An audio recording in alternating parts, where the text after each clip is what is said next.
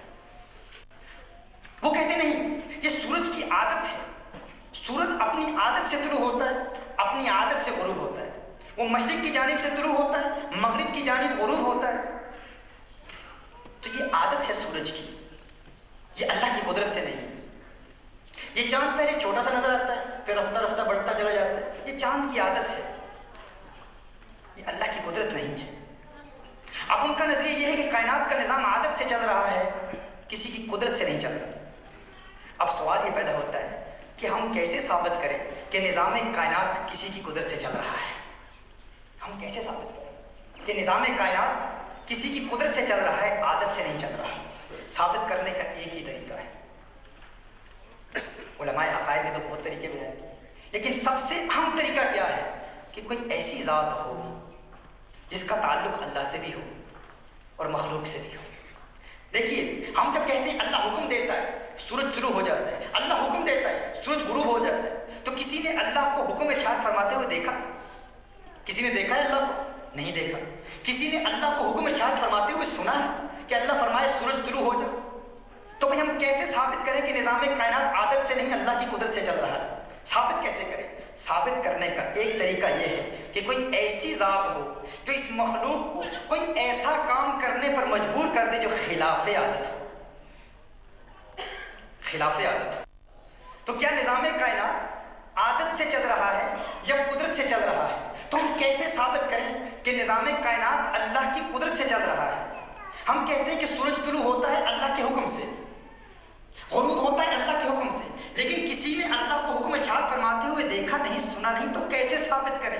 ثابت کرنے کا ایک طریقہ یہ ہے کوئی ایسی ذات ہو جو اللہ کی مخلوق کو کوئی ایسا کام کرنے پر مجبور کر دے جو خلاف عادت ہو، جو عادت کے خلاف ہو، تو ثابت ہو جائے گا کہ نظام کائنات عادت سے نہیں کسی کی قدرت سے چل رہا ہے۔ یا کسی مثال سے بتا دوں آپ کو، دیکھیے ہم یہ الیکٹریسٹی ہے، لائٹ ہے، ہم بٹن دباتے ہیں، نیچے دباتے ہیں تو لائٹ آن ہو جاتی ہے، اوپر دباتے ہیں تو آف ہو جاتی ہے۔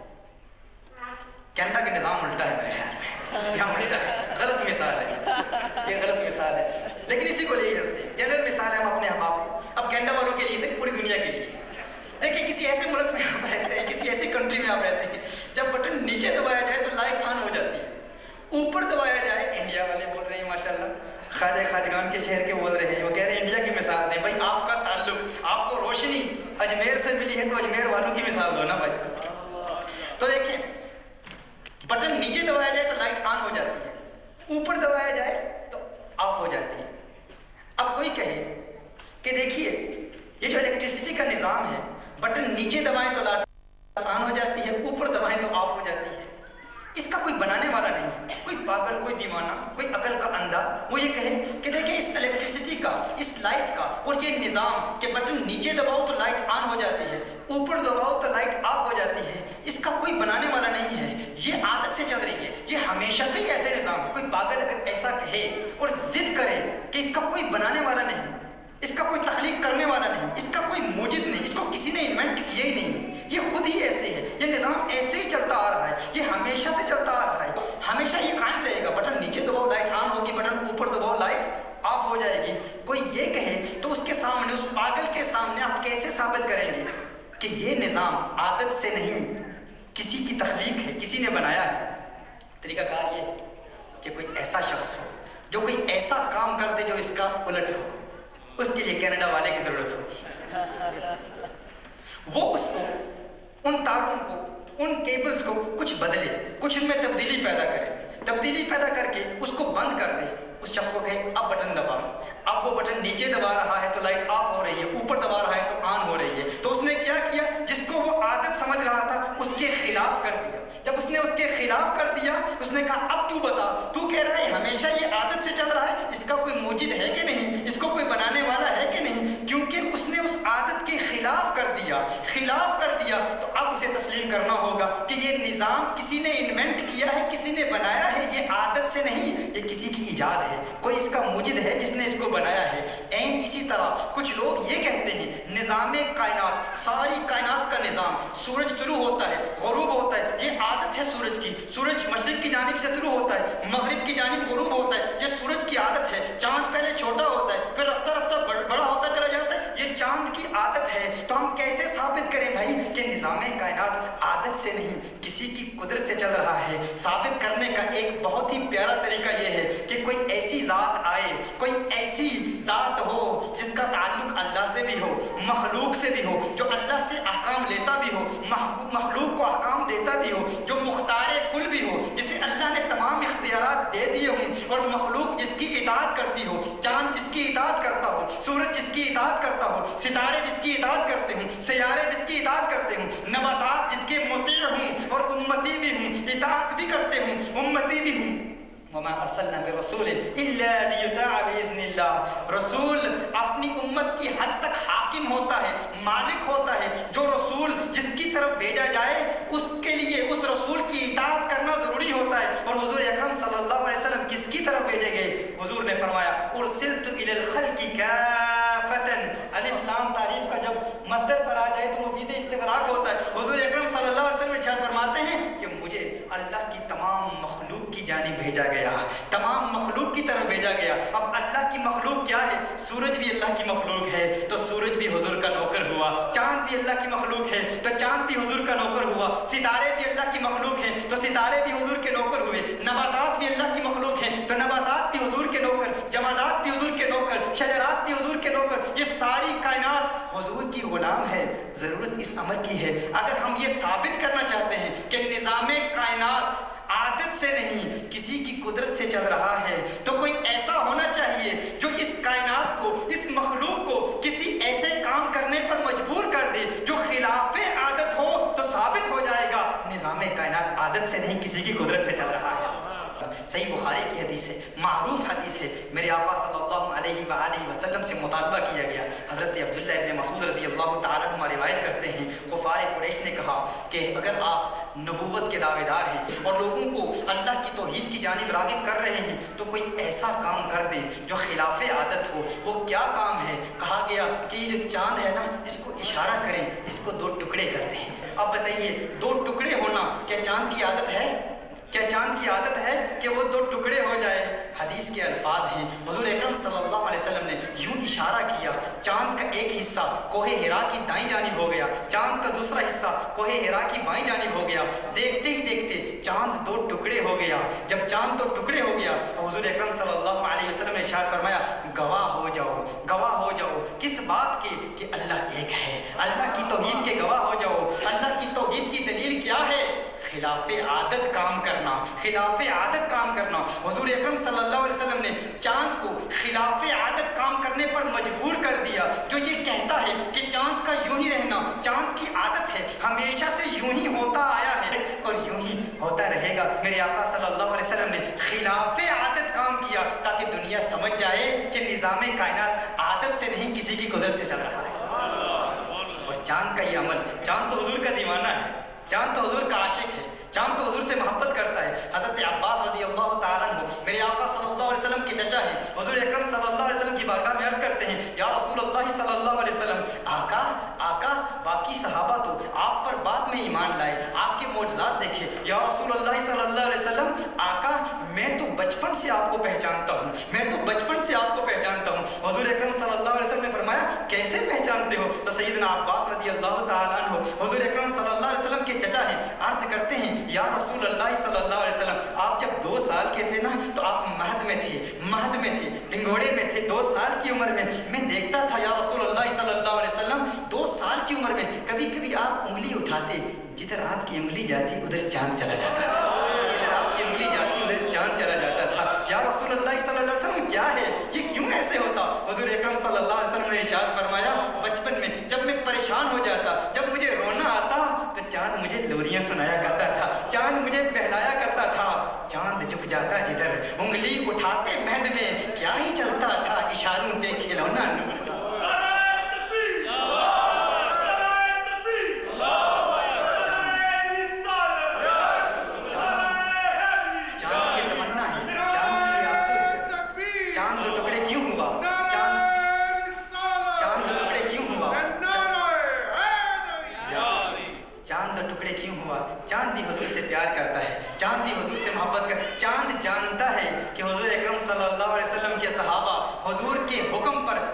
مرنے کے لیے تیار ہیں، کٹ مرنے کے لیے تیار ہیں۔ حسن یوسف پہ کٹی مصر میں انگشت زنا، سر کٹاتے ہیں تیرے نام پہ مردان عرب۔ چاند کہتا ہے یا رسول اللہ صلی اللہ علیہ وسلم، آقا میں یہ منظر دیکھ رہا ہوں، آپ حکم فرماتے ہیں، صحابہ آپ کے لیے کٹ مرنے کے لیے تیار ہو جاتے ہیں، میرے دل میں بھی تمنائیں مچل رہی ہیں، میرے دل میں بھی آرزو ہے، میرے دل میں بھی خواہش ہے، یا رسول اللہ صلی اللہ علیہ وسلم آپ کے حکم پر صحابہ تلواروں سے کٹتے ہیں، میں آپ کی انگلیوں کے اشاروں سے کٹنے کے لیے تیار ہوں، آپ انگلی اٹھائیں تو صحیح۔ آقا نے انگلی اٹھائی، چاند تو ٹکڑے ہو گیا۔ چاند کو حضور سے پیار ہے، اور چاند کو حضور سے اس قدر پیار، چاند حضور کو دیکھتا ہے، حضور کے چہرہ والضحیٰ کو دیکھتا ہے، حضور کے ہنسی مکھڑے کو دیکھتا ہے، اور چاند حضور کے حسن کو دیکھ کر شرماتا ہے۔ چاندنی شرماتی ہے آقا کا دامن دیکھ کر، چاندنی شرماتی ہے آقا کا دامن دیکھ کر، خلد للچا جائے گی طیبہ کا گلشن دیکھ کر، اور مسکرائے چاند ان کی ایڑیوں کو چوم کر، آ گرے کالی گٹھا زلفوں کا سامن دیکھ کر۔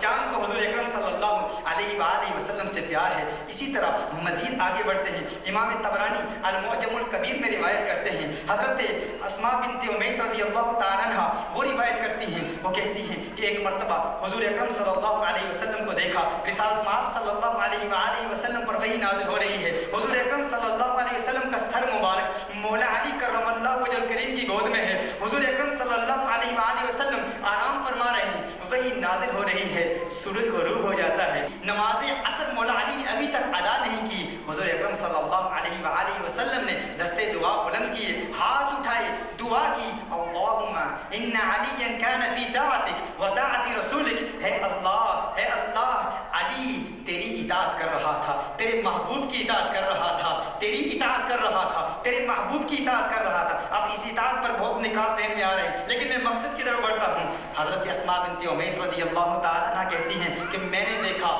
سورج غروب ہونے کے بعد پھر طلوع ہو رہا ہے، یہ کیسے ہوا؟ یہ کیسے ہوا؟ حضور کی دعا سے ہوا۔ تم کہتے ہو نظام کائنات عادت سے چل رہا ہے، عادت سے چل رہا ہے، کسی کی قدرت سے نہیں چل رہا، تو کیسے ثابت کریں؟ ارے سورج مشرق سے طلوع ہوتا ہے، مغرب کی جانب غروب ہوتا ہے، لیکن کبھی کسی نے بعد از غروب سورج کو پھر طلوع ہوتے ہوئے دیکھا ہے؟ نہیں دیکھا۔ کہا کیوں نہیں دیکھا؟ کہا یہ عادت نہیں ہے، نظام کائنات عادت سے چل رہا ہے، کسی کی قدرت سے نہیں چل رہا، ہم نے اللہ کو حکم ارشاد فرماتے ہوئے دیکھا نہیں، سنا نہیں، تو کیسے ثابت کریں کہ نظام کائنات عادت سے نہیں کسی کی قدرت سے چل رہا ہے؟ حضور اکرم صلی اللہ علیہ وسلم نے ثابت کیسے کیا؟ ایک ایسا کام کر دکھایا جو خلاف عادت ہے۔ غروب کے بعد سورج پھر افق پر نظر آ رہا ہے، پھر طلوع ہو رہا ہے، تو پتہ چلا خلاف عادت کام کرنے پر میرے آقا نے جب سورج کو مجبور کر دیا تو ثابت ہو گیا نظام کائنات عادت سے نہیں کسی کی قدرت سے چل رہا ہے۔ حضرت انس بن مالک رضی اللہ تعالیٰ عنہ کے گھر تشریف لے جاتے ہیں، حضور اکرم صلی اللہ علیہ وسلم کھانا تناول فرماتے ہیں، کھانا کھانے کے بعد میرے آقا صلی اللہ علیہ وسلم دسترخوان سے ہاتھ صاف کرتے ہیں، ہاتھ صاف کرتے ہیں، میرے آقا کے ہاتھ اس کپڑے کو لگتے ہیں۔ کہا حضرت انس بن مالک رضی اللہ تعالیٰ عنہ کے گھر کے اس کپڑے میں ایسی برکت آ گئی، جب بھی وہ کپڑا میلا ہو جاتا، جب بھی وہ کپڑا میلا ہو جاتا، اس کپڑے کو آگ میں ڈالتے، میل ختم ہو جاتی، کپڑا بچ جاتا، میل ختم ہو جاتی، کپڑا بچ جاتا۔ ابن حجر الاسقلانی نے اسے فتح الباری میں روایت کیا، جب بھی وہ کپڑا آگ میں ڈالا جاتا، میل جلتا تھی، کپڑا بچ جاتا، آگ اس کپڑے کو جلاتی نہیں۔ کیوں نہیں جلاتی؟ کیونکہ کونین کے والی کے ہاتھ لگے ہیں اس کپڑے کو۔ آگ بھی پہچانتی ہے کہ مدینے والے کے ہاتھ جس کپڑے کو لگے ہیں، آگ اس کپڑے کو جلاتی نہیں ہے۔ میں کہتا ہوں یہ تو دنیا کی آگ ہے، میرے آقا کے ہاتھ جسے لگ جائیں اسے جہنم کی آگ نہیں جلا سکتی، دنیا کی آگ کیسے جلائے؟ مجھے بتاؤ آگ کا کام کیا ہے؟ آگ کا کام ہے جلانا، آگ کی عادت ہے جلانا، لیکن ہمارا عقیدہ کیا ہے؟ ہمیں عقیدہ نصفیہ میں ماتریدیہ کا عقیدہ یہی ہے، ہم کہتے ہیں جب بھی آگ کسی چیز کو جلاتی ہے اللہ کے حکم کا انتظار کرتی ہے، اللہ حکم فرماتا ہے تو پھر آگ جلاتی ہے۔ لیکن ہم کیسے ثابت کریں کیا یہ نظام کائنات عادت سے چل رہا ہے یا کسی کی قدرت سے چل رہا ہے؟ ثابت کرنے کا ایک طریقہ ہے کوئی ایسی ذات ہو جو اس کائنات کی ہر مخلوق کو خلاف عادت کام کرنے پر مجبور کر دے۔ آگ کا کام تھا جلانا، لیکن آگ جلا نہ سکی تو آگ نے کیا کام کیا؟ خلاف عادت کام کیا۔ پتہ چلا نظام کائنات عادت سے نہیں کسی کی قدرت سے چل رہا ہے، کسی کی قدرت سے چل رہا ہے۔ میرے آقا صلی اللہ علیہ سولر انرجی کے بارے میں تو آپ نے سنا ہوگا، شمسی توانائی کے بارے میں، شمسی توانائی سولر انرجی، آپ جانتے ہیں سولر انرجی کیا ہے؟ اس پر بڑی ریسرچ ہو رہی ہے، کہا جاتا ہے اگر کسی کا قد چھوٹا ہے نا تو اسے سولر انرجی کے انجیکشن لگائیں تو اس کا قد بڑھ سکتا ہے۔ اگر کسی کا قد چھوٹا ہے سولر انرجی کے انجیکشن لگائیں اس کا قد بڑھ سکتا ہے۔ جو فصلیں عادتاً 6 مہینے میں تیار ہوتی ہیں اگر انہیں سولر انرجی کا استعمال کیا جائے 1 ہفتے میں تیار ہو سکتی ہیں۔ 1 ہفتے میں جو فصلیں عادتاً 6 مہینوں میں تیار ہوتی ہیں سولر انرجی کے ذریعے، شمسی توانائی کے ذریعے 1 ہفتے میں تیار ہو سکتی ہیں۔ ابن حجر العسقلانی روایت فرماتے ہیں، وہ کہتے ہیں میرے آقا صلی اللہ علیہ وآلہ وسلم جس بچے کے سر پر ہاتھ رکھ لیتے ہیں، حضور اکرم صلی اللہ علیہ وسلم جس بچے کے سر پر ہاتھ رکھتے، میرے آقا کے ہاتھ کی نور کی شعاؤں کا اثر کیا تھا، ہاتھ کی نور کی شعاؤں کی تاثیر کیا تھی۔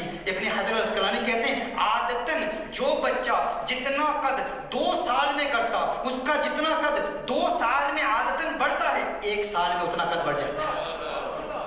شمسی توانائی کے تذکرے کرنے والوں نور مصطفیٰ کی شعاؤں کے تذکرے بھی کیا کرو، یہ میرے آقا کے ہاتھوں کی برکت ہے۔ حضرت سلمان فارسی رضی اللہ تعالیٰ عنہ کے باغ کے متعلق تو آپ جانتے ہوں گے، ان کا باغ تھا، اس میں 300 پودے تھے، 300 پودے تھے، 299 پودے بہت لمبے اور قداور پودے تھے، ایک پودا چھوٹا تھا، ایک پودا چھوٹا تھا۔ میرے آقا صلی اللہ علیہ وآلہ وسلم نے کیا کیا، اس پودے کو ہاتھ لگایا، اس جگہ سے نکالا، پھر واپس اسی جگہ پر نصب کر دیا، فوراً اس پودے کا قد بڑھ جاتا ہے اور ان 299 پودوں کی طرح ہو جاتا ہے۔ میرے آقا صلی اللہ علیہ وسلم کے ہاتھ کی برکت ہے، میرے آقا کے ہاتھ کی نور کی شعاؤں کی برکت ہے کہ میرے آقا شمسی توانائی اور سولر انرجی کی ایگزامپلز دیا کرو لیکن ساتھ نور مصطفیٰ کی ایگزامپل بھی دیا کرو۔ میرے آقا کے ہاتھ جس پودے کو لگتے ہیں وہ پودا بڑھ جاتا ہے، اس کا قد بڑھ جاتا ہے۔ بھائی بتاؤ، تم کسی کو ہاتھ لگاؤ اس کا قد بڑھے گا؟